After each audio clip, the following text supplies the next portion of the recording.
weekend movie bros, where technically my vocals are so much better up here because it's so open and airy.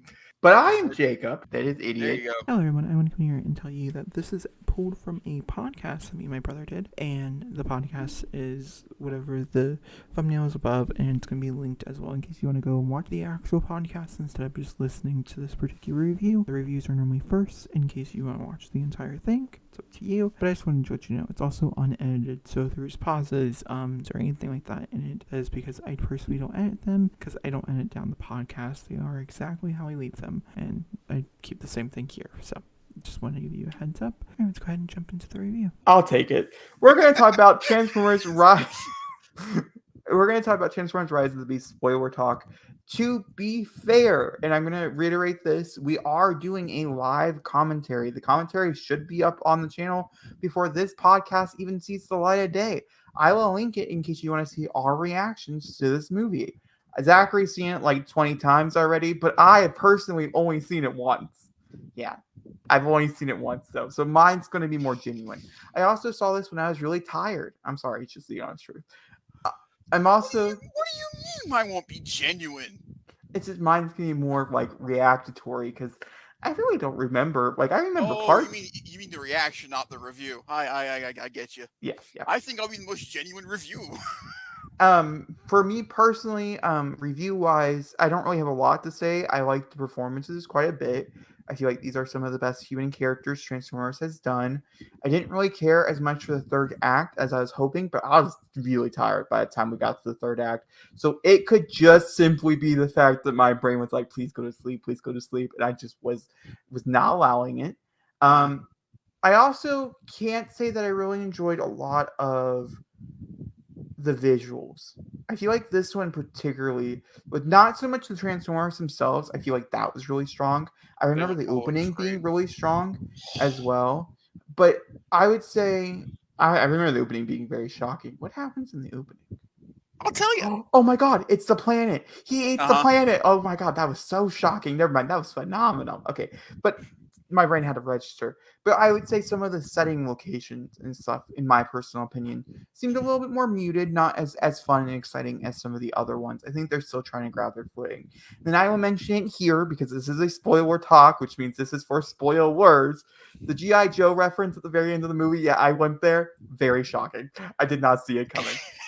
Jacob, my man, it's not a reference. It's an idea of what's going to be going on in this Hasbro universe. And Yeah, let me tell you, was quite the shockness.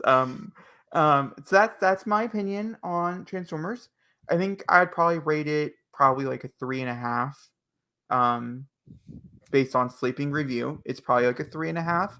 We'll see what it ends up being after we get done watching it as a movie commentary, which is really fun. I'm really looking forward to the movie commentary. It did not make, just what Zachary knew ahead of time, my top 10 list of the year. Okay, that's fine. So I remember back in March when my brother texted me after he got seeing Scream 6, and his guttural reaction to that movie was me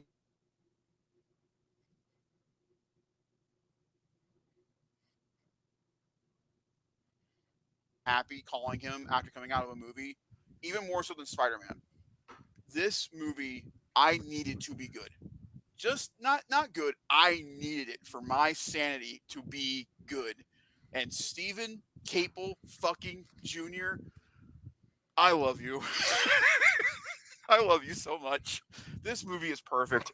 It has issues for sure. It's a Transformers film.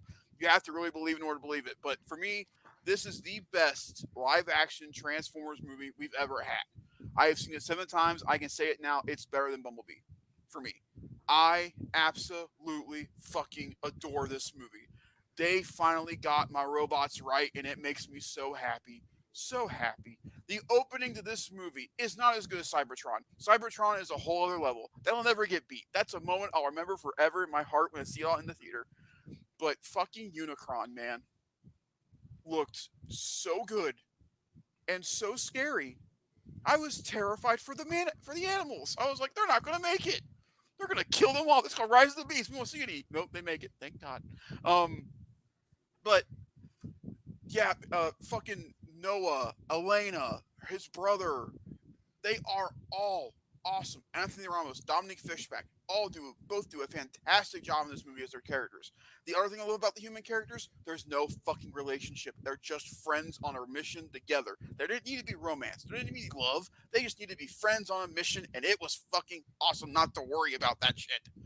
I'm Also, not shocked Zachary's R57. against love right now. Just had to No, put that out there. I love love, but there didn't need to be love in this movie. It was always a hallmark of the other ones. It didn't need to be there.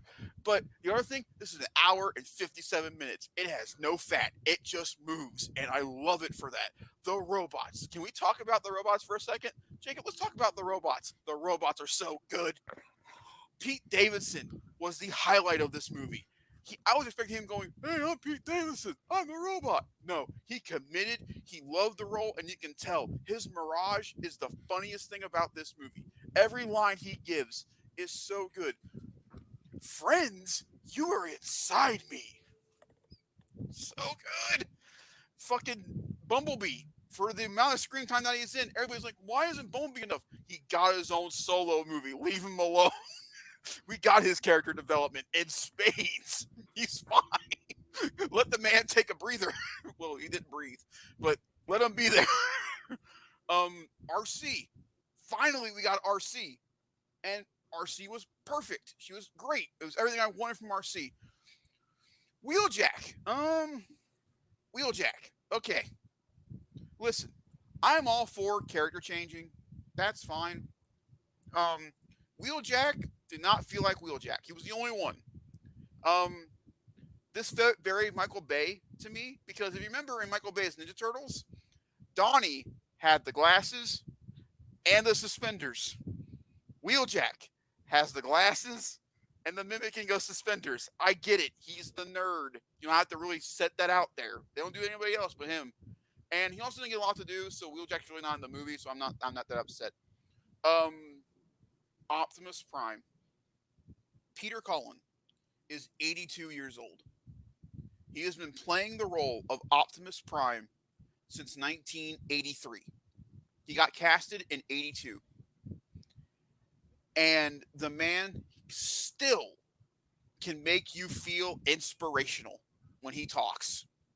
His speeches are just, they're awesome. And him countered against Ron Perlman as Optimus Primal, perfect.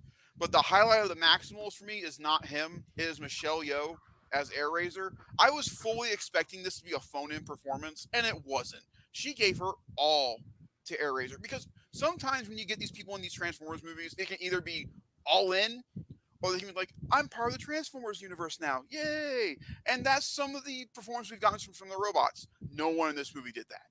Nobody. I was really upset Rhinox and Cheetor didn't get a lot of screen time or talking. You know, let my man speak. Cheetor got a lot to say. I get he didn't, but let him speak. I have now seen the alternate opening. I've seen an alternate moment with Noah and Elena in the temple, and I've seen the alternate ending. They made the right call in every aspect. The alternate opening of this movie was too dark. The alternate ending of this movie is too bleak. It does not fit the movie, therefore they made the right decision. People know about it. There was a talk of a robot called Transit that was supposed to be in this movie to fight Optimus. He was cut from the movie because in the alternate opening, you see Optimus kill Transit and throw him into the Newark River on top of a body upon body upon body of the Decepticons he's killed to look for a ship. And to me, that's too dark for this movie. This movie is not Michael Bay. It's not that dark. It doesn't go there. There's a lot of death in this movie, but it's not that dark. And then the alternate ending is that instead of Optimus getting sucked into a wormhole with and being saved, he gets sucked into the wormhole, and we see him with Unicron. That's the alternate ending. I think that would have just relied too much on Transformers.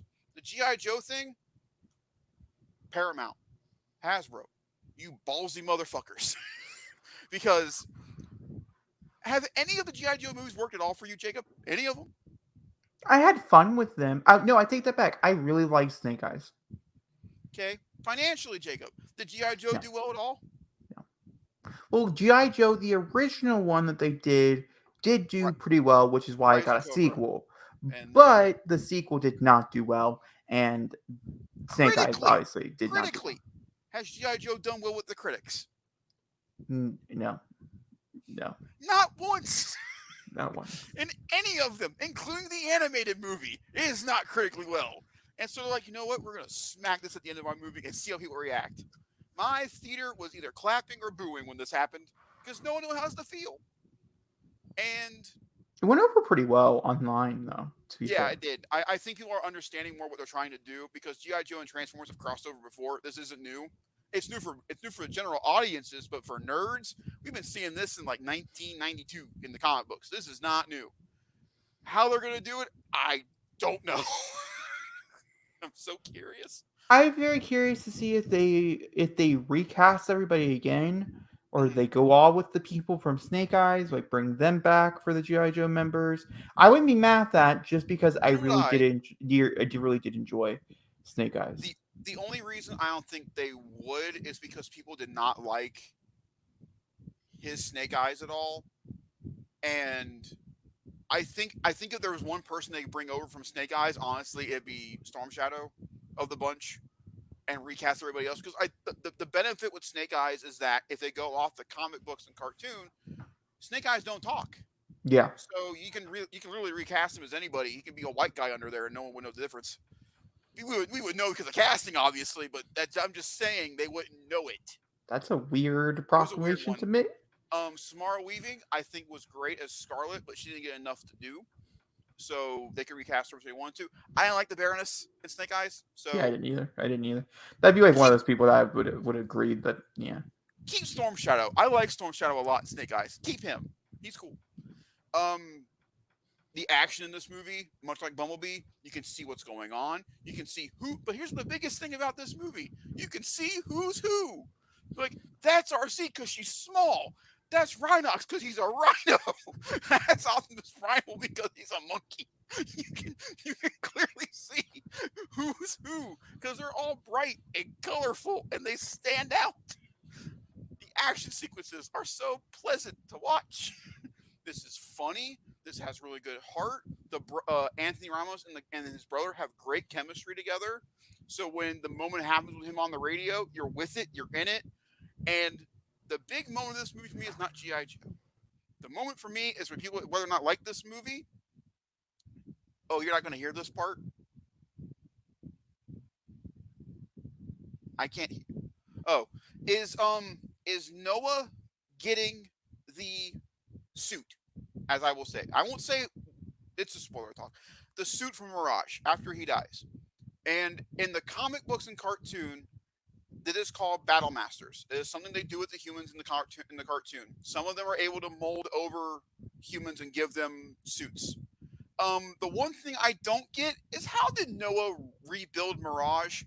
Does he have a Cybertronian planet core laying around his garage? I don't think so. So how is it just laying an Autobahn insignia on a car instantly makes him a robot? That's the one thing I didn't get.